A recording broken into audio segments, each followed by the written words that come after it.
Welcome to Man Does Tech, where I solve the problems you didn't even know you had. In this video, I will explain how to make stewed rhubarb. First, let's gather our ingredients. You'll need fresh, firm rhubarb stalks, sugar, and water. Optional flavorings like vanilla or ginger can add a lovely touch. Make sure your pot and utensils are clean and ready for cooking. This simple dish is a delightful treat, perfect for many occasions. We'll cover everything from start to finish. Now that you have your ingredients, it's time for preparation. Begin by washing your rhubarb stalks thoroughly under cold, running water to remove any dirt. Next, trim off the leafy parts and any tough, woody ends. Finally, cut the clean stalks into uniform 1-inch pieces. This ensures even cooking and a consistent texture in your finished stew.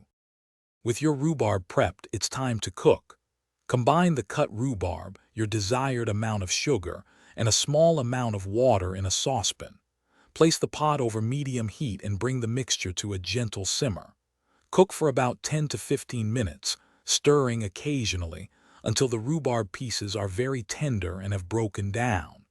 The exact time depends on the rhubarb's freshness. Once your rhubarb is tender, remove it from the heat and let it cool completely. Taste and adjust the sweetness if needed, adding more sugar if you prefer. Stewed rhubarb is incredibly versatile. You can enjoy it warm or cold. It's wonderful on its own, with yogurt, ice cream, or as a topping for oatmeal and desserts. Enjoy your delicious homemade treat. Thanks for watching. If you found this helpful, don't forget to like and subscribe.